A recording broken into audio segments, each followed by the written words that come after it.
for today's video, regaluhan nato atong baby Sven og cellphone. Alam nyo ba, aside sa anak ko talaga, ito talaga yung pinaka-love ko. Kasi iwan ko, simula nung ipinanganak tong bata to, ayoko, palagi ko talagang gustong makita. Ganun pala talaga tayo mga tita, no? Yun bang sabik na sabik tayo sa mga pamangkin natin. As in, pag nagkakasakit yan, umiiyak ako. Hindi ko din alam. Okay. Parang ako yung mama, kaya nagagalit ako pag nagkakasakit ang mga bata kasi lagpot sila tanan. Suntukin ko talaga sila, especially yung baboy ko, Ay, yung mga litanya ko, bes. Lahat ng doon, pag ganyan, pag alam kong nagkakasakit na dahil alam mo ba, na second hand smoke yan, dahil sa agsuon kong miseryas, wala buot na papa. Pero, bahala na. Kaya i-transfer namin to sa private school kasi may hika na, bes, inhaler na. Kasi dahil din sa papa na praning.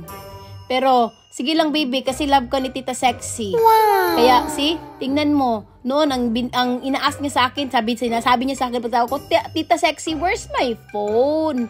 Kasi mag-good boy na daw siya, pero sobrang saya niya, kasi may phone na talaga siya, kasi nanghiram lang siya ng phone ng mama niya. Sabi ko, I will give you phone, but you need to promise me something. You need to do well sa school mo, tapos di mag-absent, basta. Sinabi ko lang sa kanya na dapat pagbutihin niya pag-aaral niya, tapos wag matigas ang ulo. Yun lang.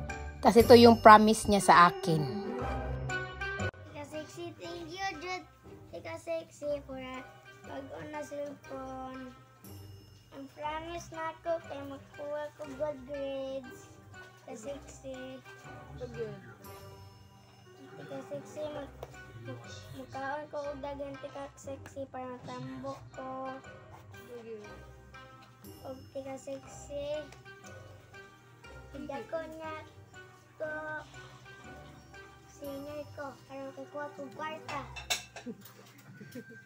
Sobrang thankful ako sa mga pamangkin at lalo na to si Sven. Hindi ko alam, sobrang mahal kong batang to. Diyos ko po.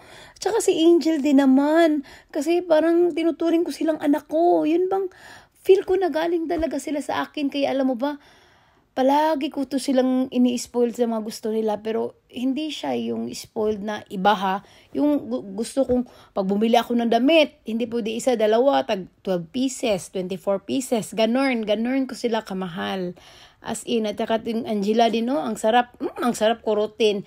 I love you, babies. Mahal kayo ni Tita Sexy.